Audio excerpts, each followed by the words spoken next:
What's up, brand builders? Stephen Horahan here on the Brandmaster podcast, and on this episode, I'm joined by Brandmaster Academy graduate, brand strategist, and experiential design expert Paula Murray from Supertonic agency in Scotland.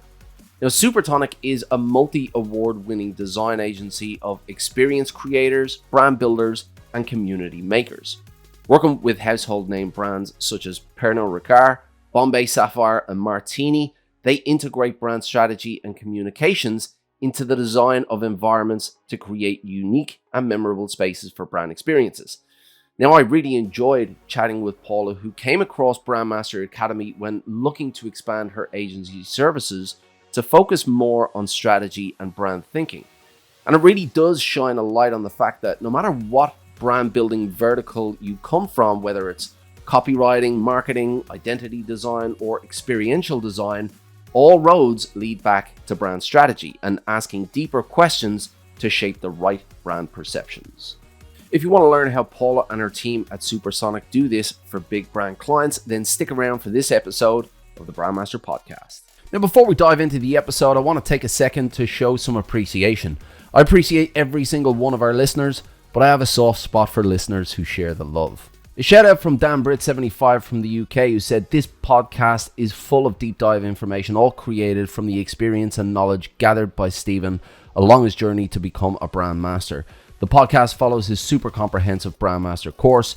If you follow along, you really will learn all the things brand related to get you well along to being a brand strategy pro. If you want to share the love and possibly get a shout out on the podcast, please take a couple of minutes to leave a review on your favorite platform. Welcome to the Brandmaster podcast, a show specialized in helping branding professionals and entrepreneurs to build brands using strategy, psychology, and creative thinking.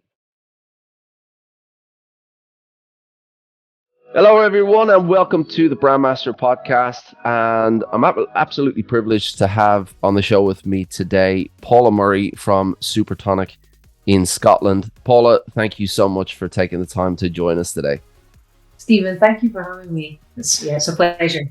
Now, this is going to be a very casual chat. Now, Paula is a student of Brandmaster Academy. She runs an agency on the east coast of Scotland between Edinburgh and Glasgow, and she works with some prestigious clients, and we'll get into some of that in a little bit of detail and how Paula is using strategy with those clients, and how she's bringing strategy into their world and using that on a day-to-day basis. And trust me, you will know some of these clients. I was super impressed by the work that Supertonic were doing. Before we get into all of that, Paula, can you give us a bit of a background as to your journey in the creative space and how you arrived to where you are today working with these big clients? Yeah, certainly. So I'm an interior designer. So I studied at the Glasgow School of Art, and I've been working as a designer now for nearly 3 decades. And I'd always been extremely interested in storytelling. And back in the day when I was kind of fresh out of the packet, young designer, I was drawn to sort of interpretive exhibition design for museums and galleries, and I loved it. We had an opportunity to kind of really work alongside teams who sometimes it was people's life's work that we were interpreting and trying to make that accessible for a visitor to a museum or a gallery or an exhibition. And so, flip forward, I did that for, 16, 17 years. And that took me all around the world. So I had a stint in China. I worked in Australia for 3 years. I was out in Berlin for a while. And then I came back to my homeland, Scotland, around 2000, and it was really interesting because I suppose I was seen as a senior designer in my field, and I joined a team who, a terrific team, and they did proper interior design, not exhibitions, is what I'd been doing. And so that was my first foray into really thinking about how a brand is put together. Now, because I'm an interior person, I'm always going to come at it from the built environment first, just because it's my first love. And so I think seeing how that kind of shaped up, and the team, they are very strong on the kind of on the brand side. They would develop brands on behalf of organizations, so everything from 2D to 3D environments. And and that really piqued my interest. And I suppose I started at that point to move away from doing exhibitions, move more into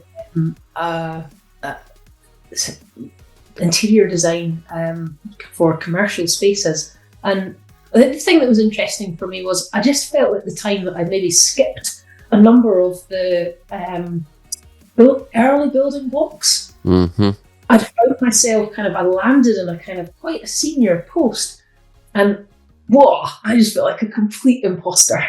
And I remember at one point going to Ross, my boss, and just saying, I'd had a promotion and I was the creative director, one of a number of creative directors, and I was like, Ross, can I just go back to being a designer? I was just, I'm rubbish at this.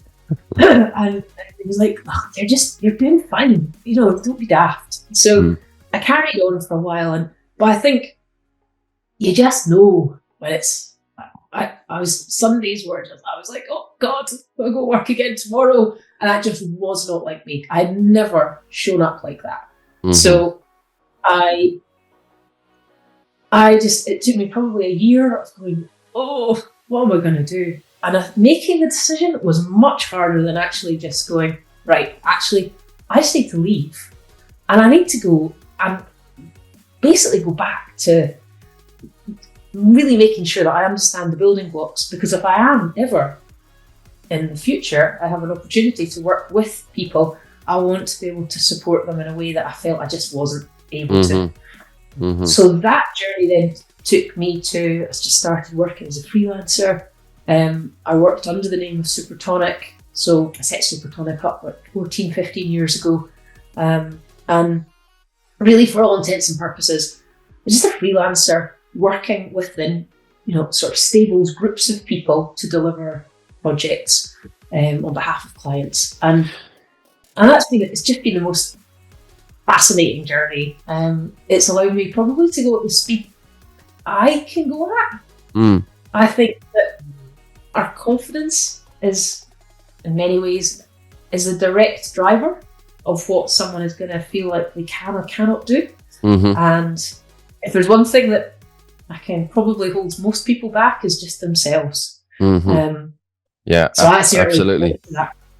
Yeah. So tell me about those fundamentals that you felt that you were missing out on, because you found yourself obviously in this quite prestigious role, guiding all of these creatives on brand, and obviously that had not been your route to the position that you held. Tell me about where you felt those fundamentals were, and where did you pick them up along the way?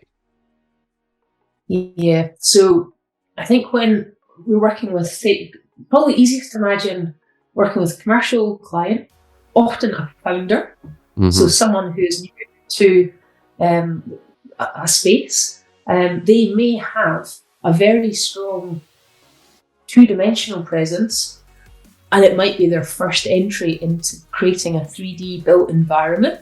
And so I think I would say I've always been quite an intuitive person when it comes to design, and I think I've found that unless I really was incredibly emotionally and on a values base connected with a client, I just had this gap that I just couldn't bridge. I wasn't able to unpack what I thought it was that I couldn't even I didn't even know how to ask the questions. I didn't have the language to be able to unpack what is it that you, Mr. or Mrs. Client, see and feel, and how do you think we can help that be translated? So I was doing it intuitively, and it was great when it was great, But when it was clunky when I didn't have the ability to be able to lead someone strategically through a pathway. Mm-hmm. And I find that curious as well, because obviously you're having this experience from an environmental, physical design perspective. A lot of the students of Brandmaster Academy have that exact same experience from a brand identity design perspective, or a copywriting perspective, or even a marketing perspective. They start asking these questions, that pertains to the reason that they're doing what they're doing. Why is it that we're doing what we're doing? And finding the questions to ask the clients to unpack that was the real challenge, because, we're delving into the world of strategy here, and we're not equipped to be able to do that without those foundational principles. And that's exactly what you're saying with your experience, that's what you found. You found that you were clunky in your approach. You didn't have the frameworks or the systems to be able to ask those questions. How did that evolve for you? So I teach interior design, and so each year, I guess it's between a kind of 7 and 12 week block. And I think when you start teaching something, it pushes you into a place where you've got no choice but to start to really break down into the smallest component form what it is that you're actually doing. And I think so. I started doing that. It was a little bit of an accident. I started doing that about 7 years ago, and that became a really interesting way for me to start to have to think about, well, what is it that I'm actually doing? And where's my starting point? And it might be that I've got an intuitive. Where's the meat and the bones of that? Where's it coming from? So that's been a really interesting kind of place for me to, I suppose, for me to grow as an individual and gain a little bit more confidence around what I'm talking about. And that directly then starts to translate into clients, because we're speaking the same language, and those clients, they're interested, of course. They are going to ask the same questions, and they're going to want to have that sort of, it's like breaking out of that kind of black box thinking. Mm-hmm. So back, I remember sort of a designer might just disappear for, a month and go, ta-da! What do you think? And I'm like, how did you do that? And what if the client doesn't actually, if there's bits in that they're not kind of 100% on? And I think I became very aware that I'm quite a systems process-led person, and I really wanted to be able to empower a client. I think much in the same way that you do, Stephen, with you've got this fan base, you're here to support us and shine a light on all these different aspects of how we kind of do what we do. And I wanted to be able to give that ability to a client to be able to access this framework at any given point, and for me to help them with the language of how we might be able to empower them to get more out of this journey. Yeah.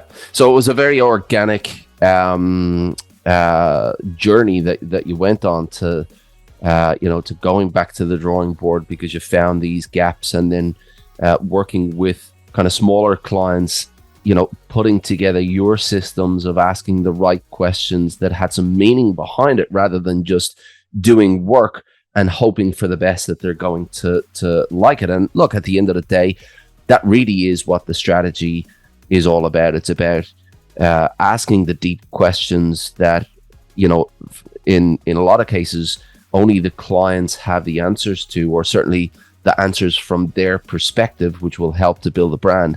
And then using their answers as the seeds to build the foundations of the brand, so that they feel a connection to it, that they feel that, this isn't a brand that somebody has built for them. This is a brand that they have built themselves. And that's when the connection really happens. So fast forward then to, the as you began to work with these, because you're working with household name brands now, Pernod Ricard, Bombay Sapphire. Talk to me about how you work with those brands now in the realm of strategy, because a lot of them will be coming to you with big agencies in the background, big strategists in the background. How do you apply what you know to what you do for them?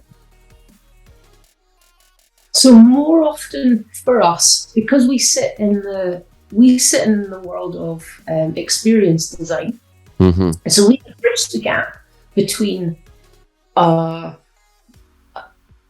the moment, so brand strategy. So often that will come from, it could be an in-house team for one of the big brands, or it's a consultancy that they'll work with. Mm-hmm. So we bridge the gap between that strategist Mm-hmm. and, say, the architectural side of things. And so I think where that's really developed to now is, I suppose, a more granular understanding at as early a stage as we get involved. Often we won't come into the frame until much later in a project. So the earlier we get involved, the better. We can help then advise. Often it's the architectural team. We can support them for how the materiality might come to life that then supports a brand. And one of the things that I find is if, and it's very easy actually, for these three things, these three types of consultants to be disconnected. And if there's a disconnect, I think the visitor at the end of the day, they don't know why, but I think they feel that there isn't that kind of harmonious ease of flow of the brand message, the storytelling. Mm-hmm. So if, for example, from an architectural perspective, sometimes a building will come to life and it'll have, say, certain cladding. We will try and support that journey where we can help the team understand it might be a really nice, affordable cladding material, but sometimes it can actually visually damage a brand. Mm-hmm. It doesn't add visual value to the brand. And so sometimes we're best actually seeing if we can support or help the team dial down the visual impact of something that looks, for all intents and purposes, really great, but it might just not be on brand. That comes through on landscape, hard finishes, even landscaping, soft finishes, external cladding materials. Now, not every team is able to, or they want to receive that information. That's the place that we find ourselves kind of sitting most in these last kind of 5-6 years. Well, it's from a brand strategist like yourself who preaches the importance of positioning and being on brand. The niche that you guys have carved out for yourself is certainly unique, and I love the fact that brand strategy, as we can see, because this is what I speak about a lot, that brand has evolved into this overarching discipline that governs everything, and you're a walking, talking example of how you are applying that to such big brands on such a granular and niche exercise, like putting together these exhibitions and making sure that they're on brand. In terms of when you came across Brandmaster Academy and going through Brandmaster Secrets and learning those foundational frameworks, how have they helped you in terms of your own processes when you go into these meetings with such clients? Yeah, I remember one very memorable moment for me when I was looking at at your work was I just struggled with how to structure purpose, vision, mission. It's always sounded really simple, but really when I was digging into it, I was like, is that really the right way around? And so I think it was really great just getting clarity on how you then unpack these. And I was able to completely understand then how I could insert another thing. And we did it for ourselves. So we started to work on a little thing for us. And that was great fun. And so it can be kind of just small scale to bigger scale strategy, but you just get easy. So that would be one of the fundamental things. And I think maybe to touch on something we were speaking about earlier before we started this, I think really I was just so inspired as well by you creating something which is about supporting a community of creatives. So that educational piece I just found really inspiring. It's something that we've done for a long time, or have done for a long time in our residential work, where really at the end of the day, the goal's always been, how can we help a client create a home for themselves, by themselves, and all we do is facilitate that. And so it was a much bigger leap for me to start to think about, how can I apply that thinking into brand strategy for commercial clients? And I think you really helped me kind of be able to see how that journey could happen. Oh, that's great. It's great to because I mean, at the end of the day, putting these frameworks out there was filling a gap that I saw existed, because there was nothing when I came across that point in my career. There was little to nothing out there in terms of bridging that gap and helping me to understand, okay, well, what is it that I'm really trying to do here? What are the foundational pillars of that? And how do we get to a point where we're building those pillars from the perspective of both the client, from the perspective of the audience, the competitors, so that we're building a brand in a place that has the best opportunity to grow and to scale and to really appeal to the targeted audience. So hearing that, that has given you the tools to be able to serve your clients better. I mean, that's the whole point of creating these programs, to pass on that knowledge and to pass on those frameworks. So thank you for that. It's it's immensely fulfilling to hear that sort of stuff. In terms of today and how you're looking at moving forward with Supertonic and the brands that you're working with there, how have you seen your role change with the work that you do for your clients? And do you feel that there is a better reception from your clients when they hear these types of inquisitive questions and questions that are based on a more deeper understanding rather than the surface level visual questions? Do you feel that there's a connection from the client and that you actually get them when you're asking these types of clients, these types of questions? Yeah, yeah, I do. I think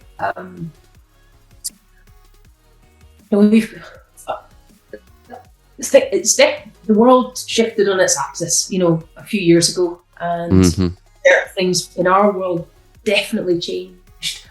And I think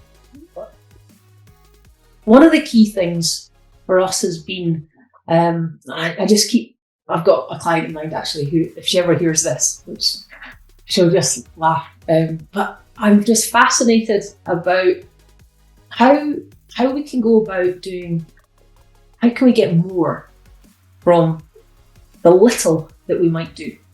So there's most clients at the moment are immensely challenged with budgets Mm-hmm. in a way that we've never seen on this scale before. Mm-hmm.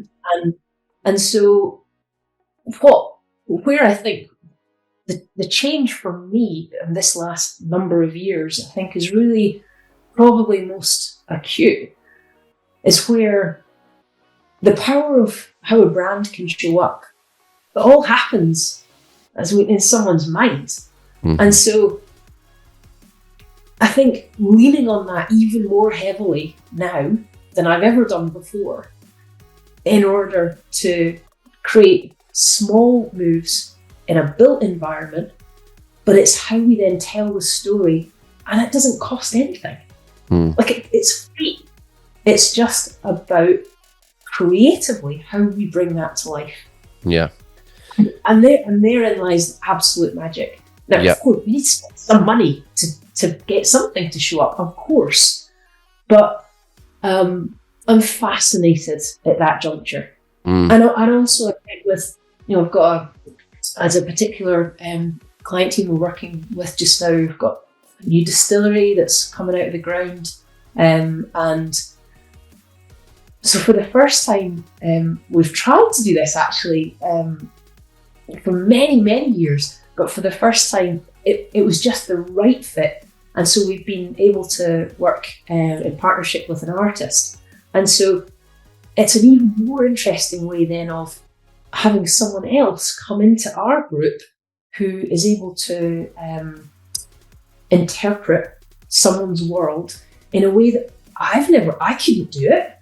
So we're just here to facilitate and bring in the right people into the mix, whether that's a poet, artist, singer, songwriter, but how that kind of shows up, and it all plays into this bigger picture of the brand, the story, the brandscape, if you like. And look, your perspective on your role there is super important, because as you do work with clients and you bring them into the fold of collaboration, where you're building the brand with them, not for them, you do step into the role as a facilitator. A lot of people believe that as a strategist, you need to be on the front lines, shouting out advice and telling brands what they need to do. But for the most part, seasoned strategists, will tell you, like yourself, that, it's a lot of the times it's about getting out of the way. It's about facilitating the right environment, bringing in the right people, and throwing your client into the mix of all of that to let the magic happen. And I also love what you said about, that whatever you create is free. And this juncture of creating perceptions from nothing is the heart of brand and brand strategy. And of course, we have clients that are restricted by budgets, but with a spark of creativity and the right systems and processes to bring that to life, you can give brands with even a small budget a real competitive edge in the market to be able to go toe to toe with bigger brands out there with bigger budgets. So, I love your passion about the magic within strategy and the magic within brand, and, helping your clients and facilitating it to get the most out of that. So it's great to hear that you've taken everything, and you're making it work in your world, because for the most part, where we come across, or the people that I speak to mostly are in and around the design space or the marketing space. And this is just another aspect of brand that a lot of us don't think of, that is also impacted by strategy. And if you know what the strategy is, and if you have the frameworks and the system to define what that strategy is, then that leads off into every different direction. And if you're at the center point of that as a strategist, then you can bring these other experts in from other fields as a facilitator to allow the magic happen. So it's a great way of looking at it. we do have a lot of different professionals in this space, Paula, who are dealing with brand, the likes of designers and copywriters and marketers who are stepping into the role of strategy and who are looking at other areas and other areas of specialization that can help them to bring a brand to life. If they wanted to look at experiential design, and they wanted some help to grow that aspect of their brand, tell us a bit more about Supertonic and the services that you guys offer to be able to help other strategists with bigger projects to bring those projects to life. Yeah, we've got a little framework, a simple little framework, which allows us to, I suppose, assess in the first instance whether we're the right fit for another team. So I think through this journey of maybe the last number of years, one of the biggest insights that, sorry, it's a bit mad that I'm even saying this out loud, but I can't believe it really took me as long as it did to understand that values matter. And so working in groups where you've got a shared set of values is everything. Mm-hmm. So that just never had really occurred to me before, because when it works, and it's great. And so I had a couple of experiences where I was like, it just wasn't okay. And it took me ages, it took me a good year to kind of really get to the bottom of what happened. And I was like, wow, well, isn't that just the most brilliant bit of learning? So, so we're not for everyone. And so I do take quite a bit of time to make sure that we are the right team for a group. Because we're going to spend a long time together, Our projects are 3-5 years. So it's got to feel good. And so that would be the major kind of first step for us. And that lets us just really kind of unpack a whole bunch of stuff about what matters for a client or another consultant that's kind of working in the frame, or someone else that we want to introduce into the group. That's. So where can people get a hold of you, or to see the kind of work that you're doing if they're working with a brand, and that brand wants to to bring an experience to life in the physical world? What's the best place that people can see the work that you do, and how you might be able to help them? Yeah, I guess our website, although I really could do with having a little bit of an upgrade, so mental note to do that soon. No, not at all. Your website, as far as I can remember, showcases your work beautifully. Yeah, it's not as recent as it should be. So our website is a great place to go, and that's got our contact details and our Instagram link.